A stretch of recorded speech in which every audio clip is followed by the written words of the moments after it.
Hey everyone, my name is Felix and welcome to Fiscal Voyage. In today's video, we're going to look at a high yield stock that's undervalued and look like a potential bounce because of the weekly chart and the monthly chart are running into support. So we're going to look at the fundamental of this stock as well as the technical analysis of this stock. And we're going to determine if it's a good price to purchase these shares of this company with its high dividend yield.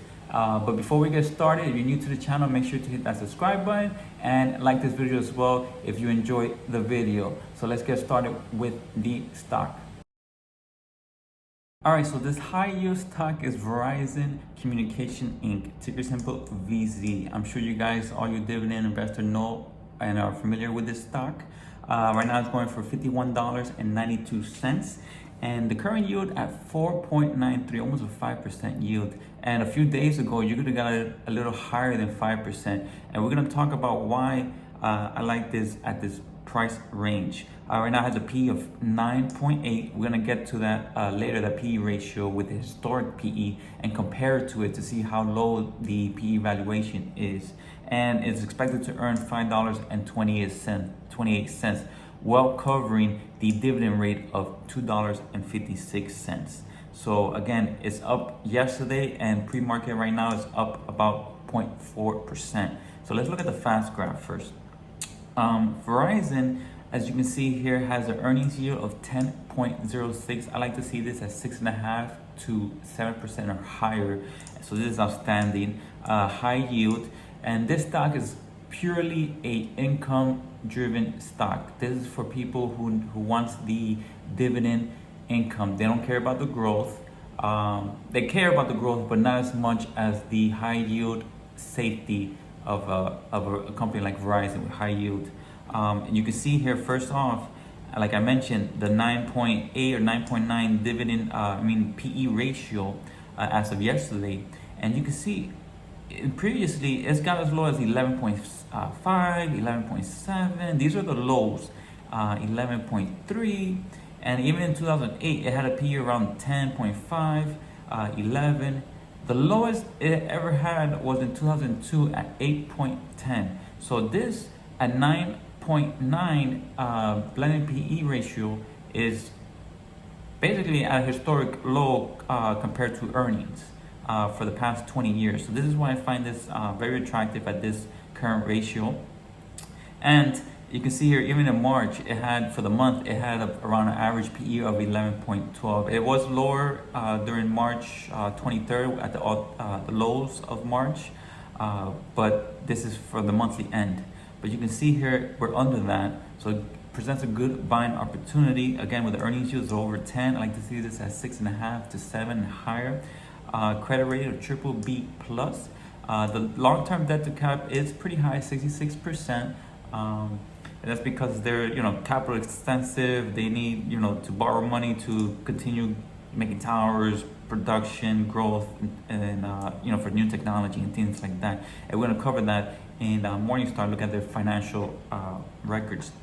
But first, let's continue with free cash flow. Is the dividend safe? Since the yield is almost 5%, is that a safe yield that we could count on? And you can see historically, the free cash flow very well covered dividend. However, it didn't cover in 2016 or 2017, but they continued to pay it and increase it during that time period. So overall, it is well covered with free cash flow. Operating cash flow is even better. Throughout the whole past 20 years, operating cash flow did cover the dividend, so the dividend is very well covered. And if we could look at the dividend growth, again, this is purely a dividend income play. You want to increase your income, your yearly income. Verizon is a perfect opportunity here because the dividend growth is lackluster. It's 2% for the past 4 years, 5 years. I don't see it growing 6% like it did in 2007, 2009. It's possible, it has the room to grow it at a higher rate, but I don't see that happening anytime soon. Another thing that I like about this is that earnings are expected to be at $5.31 for 2021, which is 8% higher than 2020, and $5.36 for 2022. So if we get adjusted shortly to a more reasonable time frame, if we revert back to the mean of PE around 15, you can have a 26% return in 2 years. You know, it won't happen like that. It's not just going to shoot up straight, but that's your potential, because we're buying a stock that's undervalued based on historic norm. And then also, if we revert back to a PE around 13 was more reasonable, you still have a 19.1% annual rate of return. This includes dividend as well as price appreciation. So that's very attractive with Verizon. This was one of the reasons why I like this stock at today's price. If we look at the 5-year growth rate, you know, at a PE around 14 to 15, you can have, you know, 19%, 15% as the year goes on. And the normal multiple, again, for the past 5-year average around 12.6. And if we revert back to that mean, you have a 17% annual rate of return. I would go further down 4 years from there, 13.6%, which is still great. And you're collecting that, that includes the dividend, but you're collecting that dividend. That's what the real reason for buying Verizon is, for that dividend income. So we go to Morningstar. Morningstar has a 3-star rating right now for Verizon, and it has a fair price as $57. And right now, yesterday's close at $51.92. So that means it's undervalued, or fairly undervalued, based on the Morningstar fair value price of $57. It has a narrow moat, so it has a little moat. Again, it competes with AT&T, you know, and other phone companies in the U.S. Some other things that I like, interest coverage is well covered, so they're able to at least pay their interest on their debt. But the debt to equity is high. Like I mentioned, they had a 66% debt to cap ratio over here. So that is pretty high. I like to see this at 1.5 and lower, but it is a capital extensive type of company or industry. So let's look at some valuation here from Morningstar. Currently, price to sell 1.6, average 1.7 for the past 5 years. Price to earnings 10.7. So this is higher than the PE of 9 through FastGraph, but this is more or less gives you an estimate, right? And the 5-year average was 12.32. So this is lower, that's lower. Price to cash flow is lower compared to the 5-year average. Price to book is lower compared to the 5-year average.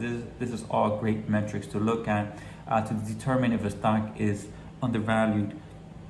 Other things I look at also is the dividend yield. Right now at 4.86, and the 5-year average at 4.44. So even the yield is better than the 5-year average. So you get a great buying opportunity here. So let's look at the chart. As we said, we're going to look at the technical as well as the fundamentals. So we just finished the fundamentals. Now, so let's look at the technicals. So over here is the monthly chart. This is for long-term investors, and that's what we are, as well as the weekly chart. The daily, we don't care about the daily, day in and day out of the stock. We care about their monthly and weekly for long-term investing. But we look at daily to see, you know, if it presents a good buying opportunity. And at first, the daily, this stock was on a trend. You can see this trend line right here, like that. Just follow my pen, little pencil there. Follow that. That's the trend line in the channel. So this is called a channel. And on this day, the 8th, it broke that channel, and then it just continued downward. And this is where the buyer stepped up on the 13th, 2 days ago. The buyer stepped up. It was once a red candle. We're going to use this chart to show you a little closer. It was once a red candle, and now it left a bottoming tail, which means buyer stepped up. And then yesterday, I actually bought shares yesterday, and it shot up to $51.92. So this is good showing of buyers are stepping up. Sellers were in control, and now buyers stepped up. Now we look at the weekly. You can see here, in March of last year, it's got as low as $49.02 or $48.84. So this is where, you know, all the chaos was happening. And over here at $50.75, you know, it had a big bottoming tail, but it kept pushing lower. But then buyers finally stepped up around this price range. So I'm seeing the same kind of thing happening now. You can see here, it has support here, and over here it looked like it was going to bounce, but buyers didn't step up, and it drove the stock even lower. Another thing to look at also, so far this week, this stock has done 129 million shares. And if we go back to here, they did 178 million, 188 million, 176 million shares. What that means is that the people that wanted to get out are getting out, and the people that wanted to come in are getting in. So this is why this stock left a bottoming tail, because buyers are starting to step up, and the sellers are, whoever wanted to get out, are out. So I see this stock at least running back up to $54, $55, and then from there, who knows. But right now, it looks like a good buying opportunity. Over here with support as well, at $52.85. So we're getting it at a better price. So overall, I like this. You can see here is over the monthly chart, is over the moving average. However, it's under the 50 monthly moving average. So we'll see how that stock handles that. But the 50 monthly moving average is at $55. This is why I see this stock going back to $55.